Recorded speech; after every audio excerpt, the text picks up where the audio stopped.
we will be talking about RuneScape's Botany Bay at some point. We're going to talk about an RS3 thing that I've never been to, and it's no longer in the game. Amazing. I love that. Because I read about it, and I was like, fucking, what? Why? Who thought this was good? Who did this? It was in the game for like 6 years. I was like, holy shit, all right.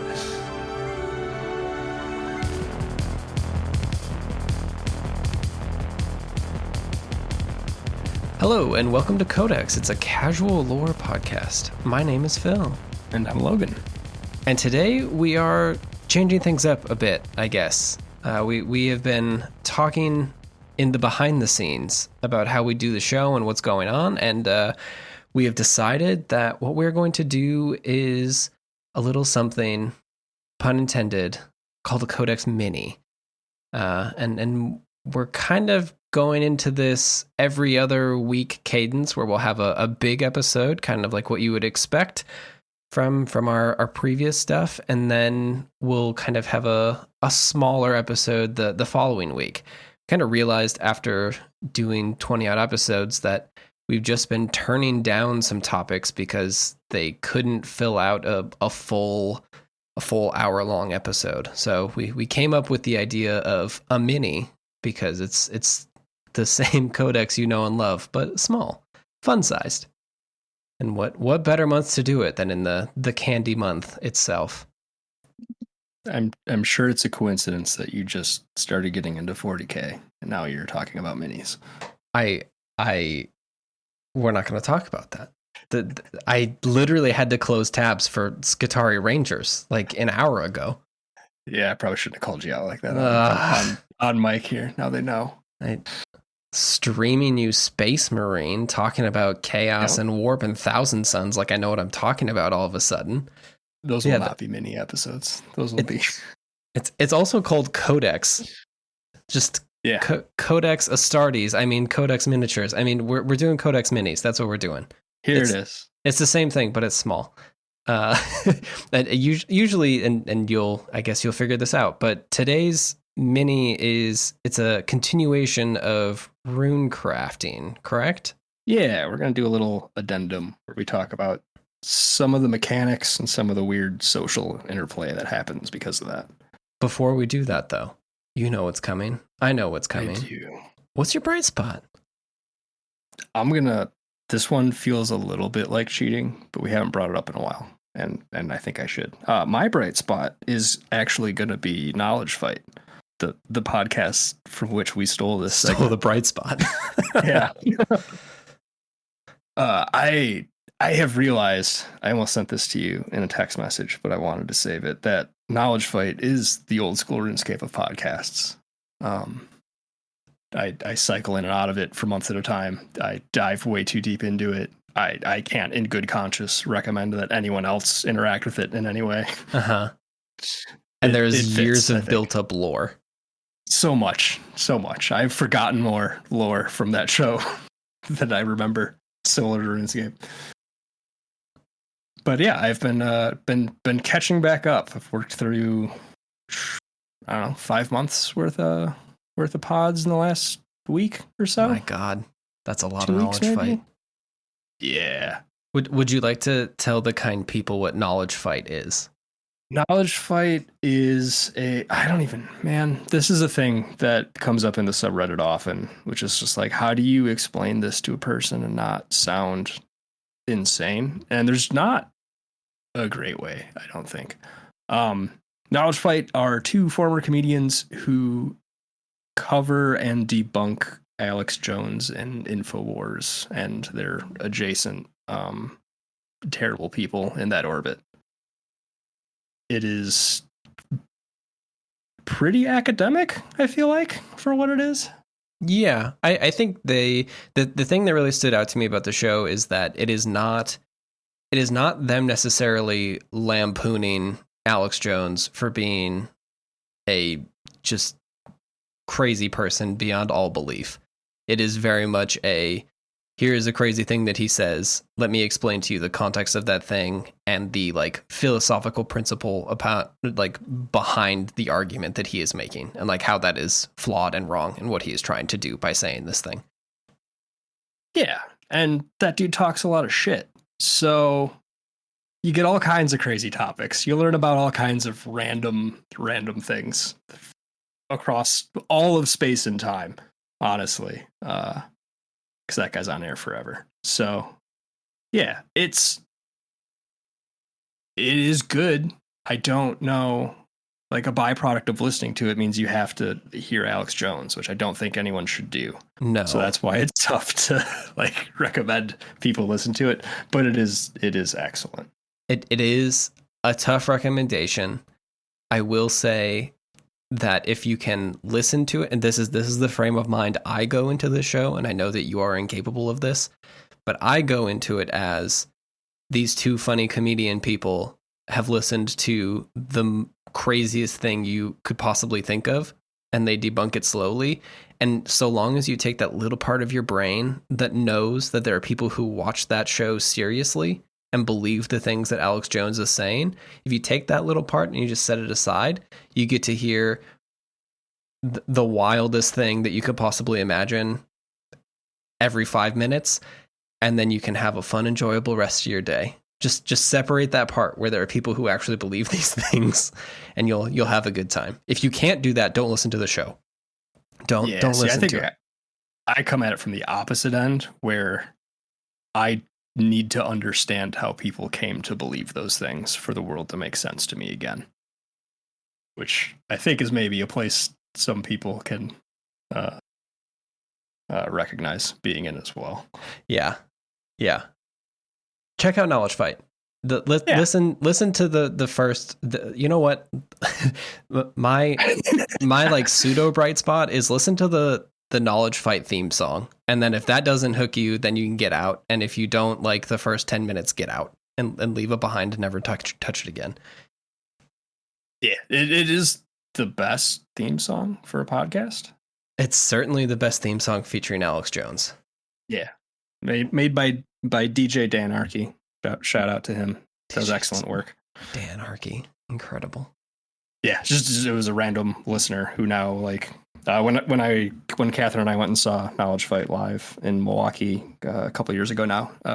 DJ Dan Arkey was there as well. He was able to sync up with that part of the tour, and we got a live set from the individual who made the theme song. So that was really neat. Hell yeah, good stuff. And yours? Ooh, I don't think I've shared this on the show before. I don't know if I even told you this. My bright spot for this episode is a minor preamble. So my son is 2.5 years old now, a little bit older, and he's a little bit speech delayed, so he's still not like speaking in full sentences and stuff. And we're like going to speech therapy, and he's picking up words a little bit quicker now, but still pretty slow. And one of the things that the speech therapist told us is, hey, the best you can do is kind of get him to be more comfortable making sounds, like getting more sounds and kind of stacking them together. And, those are the building blocks of language. Yeah, so that makes sense. Yeah. So we get the instrument working. Exactly. So we started with, the real basic, he was doing Dada and Mama for a while. And then one of the ways that the speech therapist was like, hey, here's another way to add in sounds is transitioning from Dada to Daddy, which I don't love, but it's fine. Just conceptually. Yeah. Yeah. It's not my favorite. That's a charged term in the year of our Lord 2024. Yeah. So I took the hit for the boy to learn language. But my bright spot is because of this idea of stacking things together, we have now just started to stack sounds together. And as we talked about, I guess in a future episode, he has learned new sounds and he is starting to make new sounds. And he has decided that at least for this week, he is going to call me Daddy-O. And it is hilarious. That's pretty rad. Yep. Man. I'm going to need to resist the urge to incorporate that occasionally now. Yep. It took a while for me to warm up to it, but it is very funny that when I come downstairs from recording this podcast, he will run over to the stairs and he will say Daddy-O in a very loud, excited way. And it has brightened my day. Had we get him a small zoot suit? Oh, if only. Or like Halloween is coming. That's true. Get him a God, cane. how did we make it to Daddy-O? Did you? I don't know. I Okay, did not so that was see not Daddy-O. intentional. No. Okay, that was my question. Yeah. Nope. Because there's not a lot of letters you can append to the tail end of Dad to make Daddy-O happen. Recognizable. Yeah, like Yep. Yeah. I can only imagine that either my wife did it and it was like a one-off thing and he's 2.5, so now that's his whole world, or just like weird portmanteau of like EIEIO, and then it just kind of went from there. But I honestly have no idea. I mean, I would assume the first time or two elicited a reaction. Oh, yeah. So it was certainly encouraged once it happened. Yeah. But yeah, where it came from, I have no idea. Oh, that is excellent. Yep. Everything I have for you today is going to be less fun than that. That's fine. We were talking about runecrafting some more. Perfect. So last time we talked about runecrafting, we covered most to all of the initial lore, if I remember correctly, of kind of how that got started in Gielinor and eventually how those secrets were disseminated down through humans. Yes. Yeah. The whole crusade of it all. Yeah. Yeah. And we focus like almost entirely in-game lore. Today we're going to cover some of the mechanics a little bit, in how a player goes about training the skill of runecraft and some of the weirdness that comes out of that. Let's see. So we talked about rune essence, I think, a bit. So it's a thing. You mine it. It has no charge to it, and then you take that rune essence to an altar. You imbue it with energy at that altar, and then that makes a rune. So that's kind of your standard method. You have to go to a place in the world where the portal to the altar is, and then you end up at the rune crafting altar. You turn your essence into runes. You go to a bank. You do it again. Pretty straightforward. What we didn't cover last time, I know we didn't talk about the abyss. I'm pretty sure, at least. No, I don't think so. Okay. And I don't think we talked about ZMI and Orania altars. We have not talked about those. Those sound those don't even sound like James Cameron movies to me. Yeah. Okay. Cool. I don't think anyone. Yeah, there's no weird monsters in either of those. Let's see. Let's start with. Yeah, let's just see where this goes. So the abyss is going to be a topic for a show at some point. I feel like there's a lot of weirdness around the current lore of the abyss. There is some reason to believe that every time an individual teleports, that they briefly enter the abyss during that process. There is also reason to believe that the abyss is not necessarily a place in between planes, but is in fact the inside of a god. Okay. I like that. Yeah. It is weird. We're going to talk about it as though it is a plane of existence. Okay. Because in the spoken lore, for sure that's what it is. Some of the other things I'm drawing from other sources like RS3 or Q&As with devs during like live streams where they're talking about upcoming content. Some things that aren't necessarily like hard canon. So like we said, normally to like let's say we're gonna go to the nature altar to craft nature runes because we want to cast high alchemy 10,000 times on all of these blue dragon hide bodies that we crafted together. Normally you would go to a bank. The nature altar is quite far away from a bank. It's kind of a pain. It's one of the slower ones to get to. There's not a bank nearby. it sucks.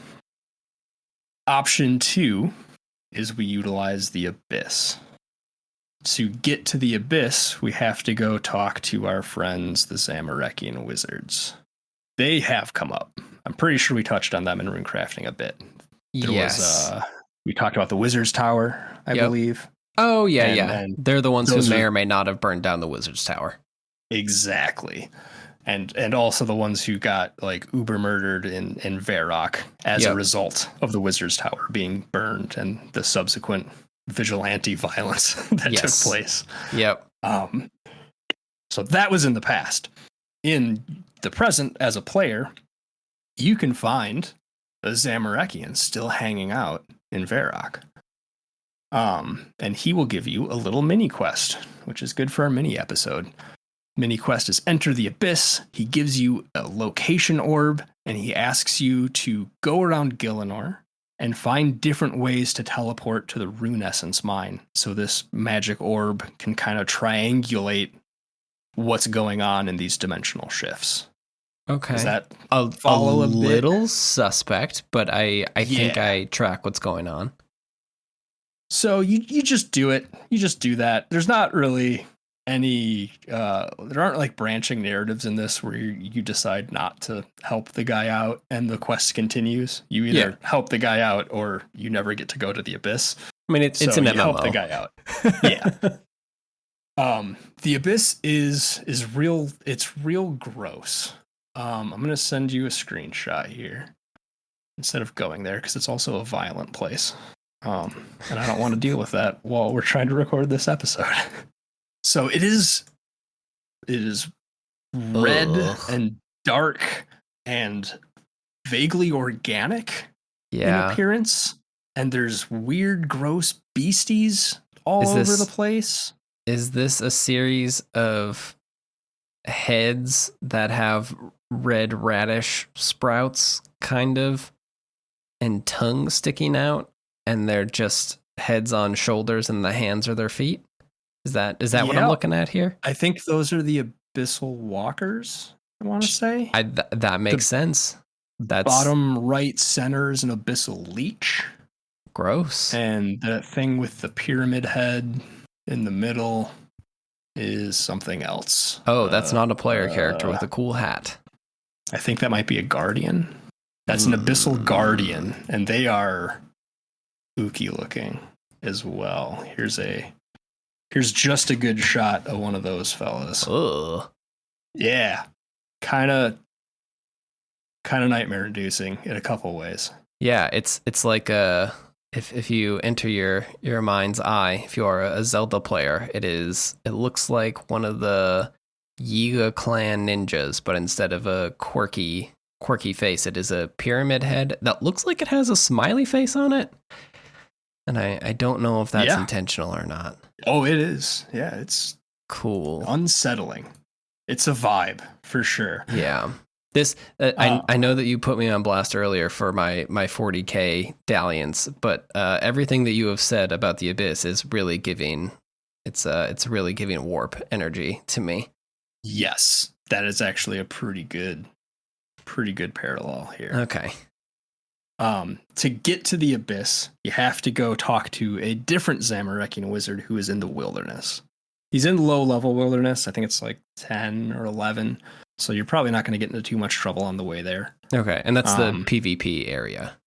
Correct. Yep. So you got to go north of Varrock, and there's a ditch that's like 4 feet deep dug in the ground that separates civilized space from the wilderness. And you jump over that. You run out there, hope no one murders you, talk to the Zamorakian wizard, and he teleports you, just like Aubrey would, the runecrafting shop owner. That guy teleports you to the Essence Mine. This guy teleports you to the Abyss. And here is the map of the Abyss. You will see it is kind of like 2 concentric rings.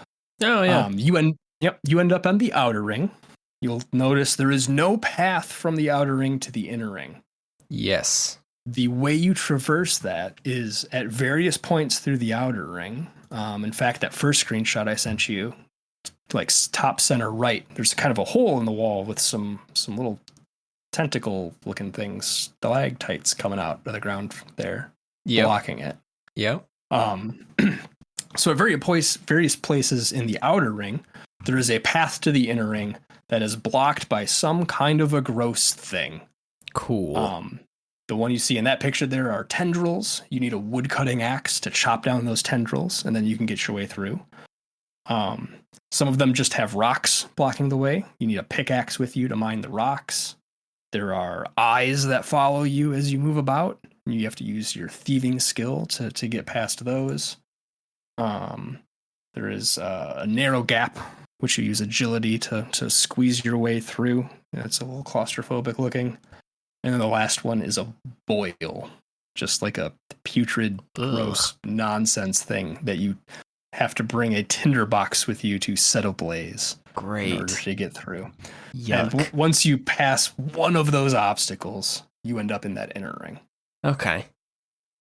So the strategy, typically from like just an in-game player sense, you bring weight-reducing armor. You want your weight as low as possible because you're going to be doing a lot of running, and that slows your run energy drain down when your weight is low.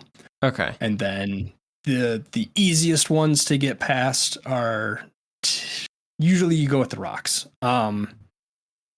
You don't want to bring an axe and a pickaxe and a tinderbox with you because you're going to fill up your inventory with a bunch of useless tools instead of rune essence. So usually you'll just bring a pickaxe and try to pass either the agility one, the thieving one, or the pickaxe.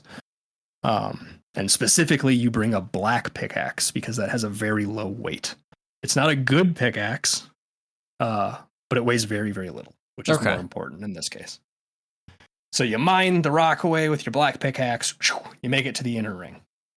The inner ring, I'll drop you another map here, is this. Unfortunately, I could not find a very high-res image of this one. It is going. So the inner ring allows us to actually navigate to all of the other, well, most of the other runecrafting altars without having to physically run there first. So there are... What does that mean? There are 14 portals on that inner ring. Okay. I don't think this has actually sent, has it? Or did it? Did it I come through? haven't. Okay. So those little circles, those are the rune symbols. Mm-hmm. So at like 1 o'clock, you have chaos, law, death, water, as you go around clockwise, all the way to nature at like 11:30, 11:45. Okay. And then we have one yellow dot in the middle there, and that's actually an NPC. Oh, okay. Yeah. Someone just smack dab in the middle of the abyss. There's someone smack dab in the middle of the abyss. It is a dark wizard, and he is there doing Zamorak work, keeping the abyss open. He is also the individual who will repair your rune crafting pouches, which I don't think we've mentioned. No, we have not. Rune crafting pouches, you can get them as drops from those gross abyssal monsters outside after you complete the mini quest. And they allow you to store multiple essence inside of the pouch. So you basically turn one inventory slot into multiple. Several. Okay.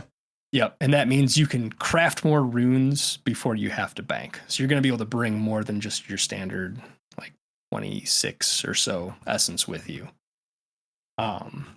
Okay, so do you basically load up your inventory with your black pickaxe and whatever small tools you need, and then the rest is just those pouches? Yep. Yeah. So you can have a small pouch, medium, large, giant, and then after a lot of work in a minigame, you can combine all 4 of those into the colossal pouch, assuming you have 85 rune crafting. Okay. And those do dramatically speed up your XP per hour.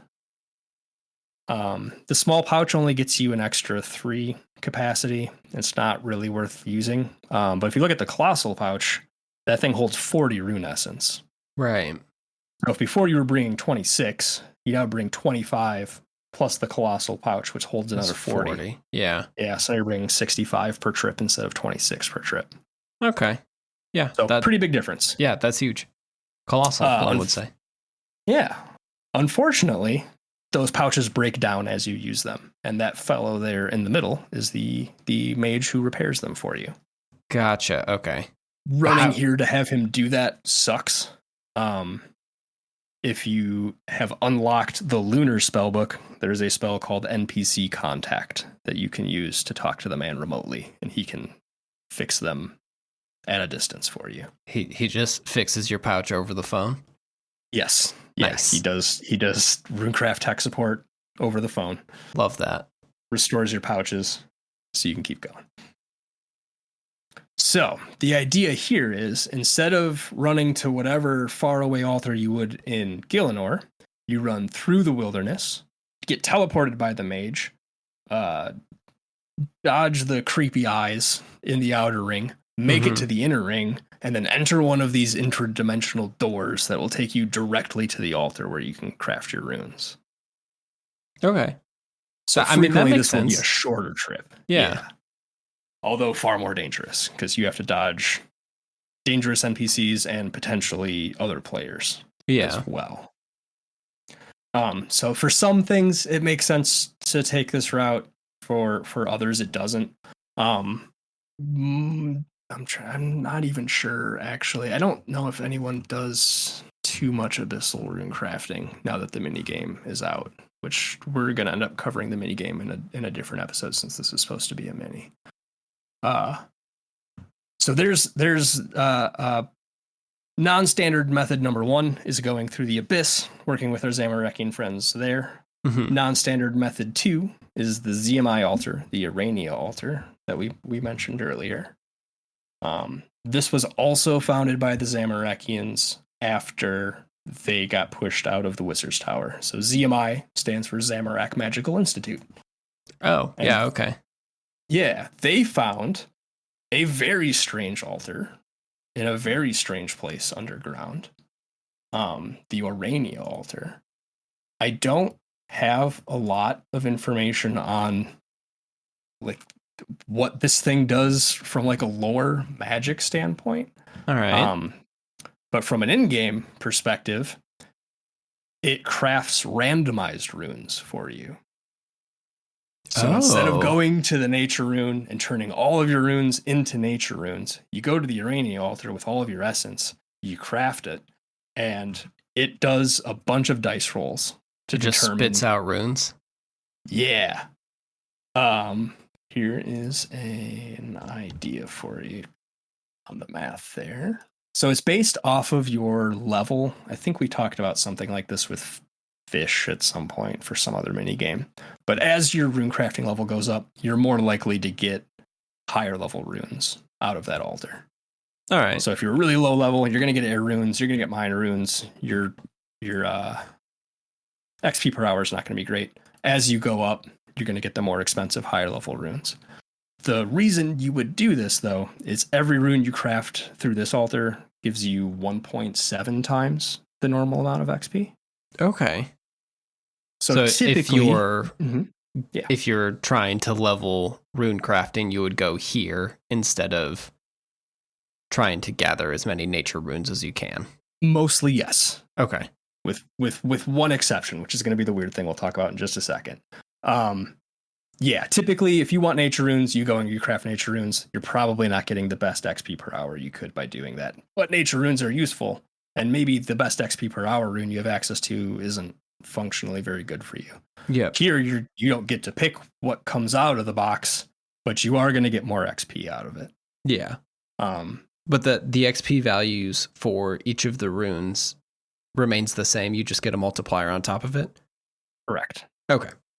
One of the achievement diaries also gives you a chance to get double the amount of runes whenever it rolls the randomizer, but they don't grant you any additional XP. Here's kind of the graphical version of that table as well. Ooh, that's pretty, isn't it? Yeah, that's nice. The Runecraft, the wiki always has good charts. So the altar here is a little bit different. You just run from a bank to the altar like you normally would, but it's in this cave underground, and you have 2 pathways. There's a very long winding pathway with no monsters, and there's a very short path, much shorter pathway with all kinds of stuff that's trying to kill you. Yeah. So what happens is there are a couple of worlds where people typically do this. So you go to a server specifically hoping other people are going to be here, and you just run masses and hope you don't get tagged, basically. Amazing. So if you go here in game, you'll see the bank icon towards the north there, and the altar is down in the southeast corner, and you just kind of run this L shape. Yep. There will just be a stream of players running this L, and monsters doing attacks and mages shooting magic. And if you go by yourself, you're gonna soak a lot of damage, especially if you're a lower level player. But the idea is you just group with enough people, and it's single way combat, and you just hope you don't get tagged too bad. Yeah. That's amazing. Just run the gauntlet between the bank and the altar every time. Players. Yep. So this gets us to why we want to talk about this, which is essence runners. This is an option at standard runecrafting authors, and it used to be an option at CMI until people figured out what to do here, and then that had to get banned because the XP rates were far higher than anticipated. And this is how I used to make money for a while. Runecrafting, the XP per hour is garbage. And the click intensity is high. You have to be paying attention almost all of the time with most of these methods. And you're going to get like 35K, 40K an hour, which is trash when you need, let's say 400,000 XP to gain a level. That's where I'm at now. Yikes. Yeah. So 40K an hour sucks. Yeah. And focused, like you're not doing the dishes and making lava runes. You are dialed in doing a thing that kind of blows. So people figured out, hey, what if I just stand at the altar and I pay some schmuck to bring me the rune essence? Uh-huh. And then I'll give that schmuck rune essence back in noted form, and either some free runes or some gold for their effort. Yeah. And this is how I made money as a child, was running law runes. The guy's still in my friends list, I think. Amazing. So this was before the GE existed. So law runes were hard to come by, and that's what's used for teleportation. So there's a very direct link between using law runes and saving boatloads of time. Yep. So they were very valuable. Close to 1,000 each at the time, if my memory is correct. And they're down to, I don't know, like 150 or something now. So what I would do is I would fill up my inventory with essence and run to the law altar, which is on a special island where you can't take any weapons. It's like, I don't know, like a 3-minute run or something. It's terrible. And then that guy would just stand outside the altar. You would trade that person all of the rune essence you brought. Let's say you brought, I think it was like 26, we'll say. So you would give him 26 rune essence, and then he would give you 26 noted rune essence back, plus 26 law runes.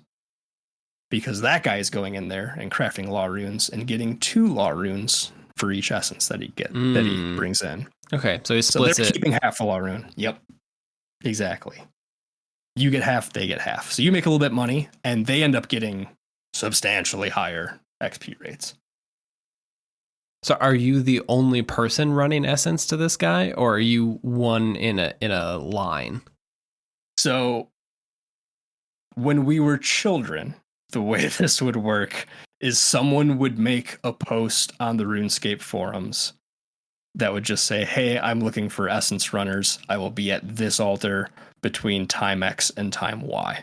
Mm-hmm. And people would just show up. Okay. Now it is as with all things, has been optimized to death. Yeah, there's a website, there's a priority list. Yeah, this is another way you can make a ton of money in this game, is being an essence runner. It's actually like incredibly productive now. And it used to be not a great way to make money, but it had no requirements. And now, if you are like a professional essence runner, you are expected to be like close to tick perfect with your traveling and your trades. Because there's a lot of screens that happen in the trade that are there to prevent scams, but they take a couple seconds to click through. So you're supposed to be very good at those. You need to have the colossal pouch. So you have to be at least 85 rune crafting. And you are dialed in the whole time while the other person just stands there and cycles through. Usually you can run up to 3 runners, I'm pretty sure is the max. Just like how the time works out. Yeah, any more than 3 and someone's going to be standing there waiting. When I was doing it, we would just like, what would happen is you would find the person who you knew was doing the thing and you would just spam trade them, but so was everyone else. So you had to just, they're just clicking in the chat box on a purple icon and whoever they clicked on is who's getting that trade. So this is the way that the players have figured out to make runecrafting suck less is to enlist other players as employees, essentially. My God. And as an essence runner, you get no XP for this. You're doing all of the work of runecrafting and getting none of the XP of runecraft, and simply getting some gold. Yeah, a little bit of gold here and there. Yeah, if you are selected. Yeah, if the claw chooses, then then you get some gold. This was an option in the ZMI altar, but people were getting absolutely absurd rates in there. So now, anytime you are in that underground cave, you cannot complete a trade. Oh, the game just says no. Okay. Yeah, because of all of the like once you start having 3 runners there, and you are nonstop turning that essence into runes, and you're getting 1.75. Yeah, you're going real fast. Yep. You're cooking with gas there in runecrafting terms, at least. Wow. So yeah. There's your quick and dirty breakdown of the nonsense that is runecrafting and the weird player interactions. Maybe we'll slowly cover all of those like employable things you can do as a player.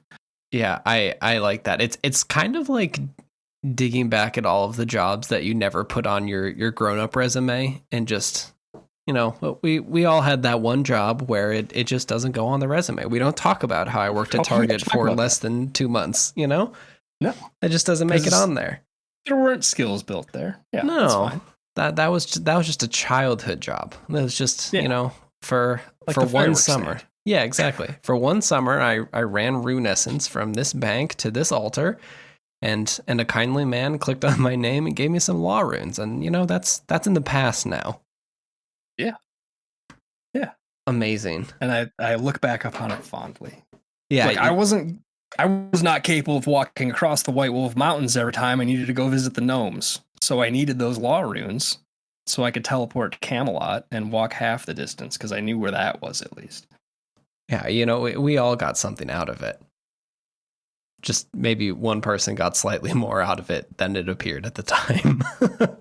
Oh, yeah. Yeah, I had no idea what that deal was doing as a youth. I just knew I didn't like trying to figure out how to get over that mountain.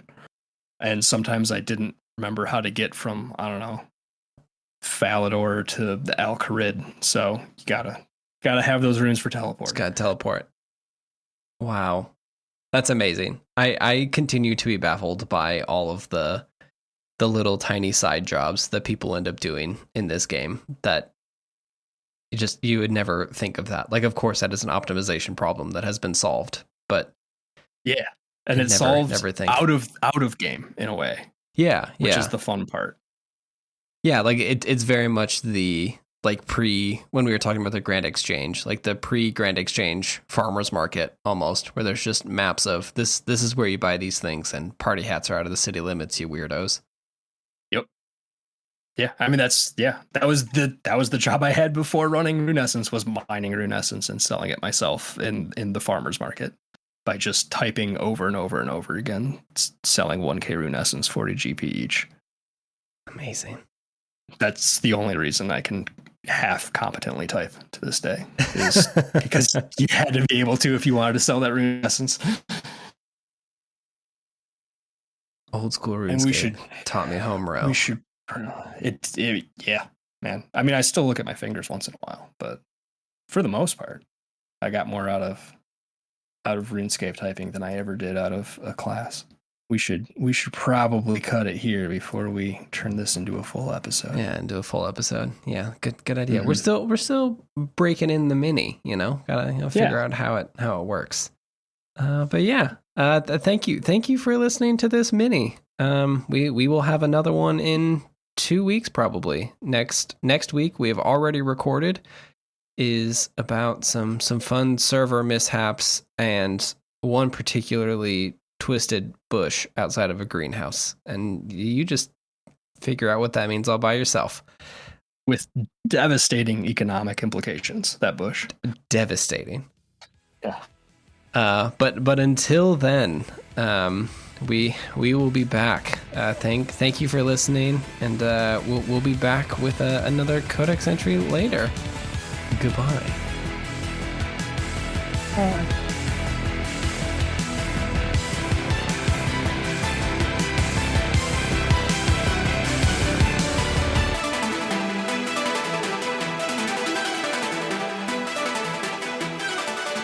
I don't know how important it is to explain the concept of the mini, but it feels like a thing that needs to be done as like a pivot. Yeah. I think that makes sense. All Especially given the 2-week gap. Yeah. That we'll have between the main one and the mini one. Yeah, that's kind of what I was thinking. Just hey, this is not our job, turns out. It turns out. This is the thing we do for fun. Yeah. And so we sought to make it fun. Yep. It got tight for a bit there. Yeah.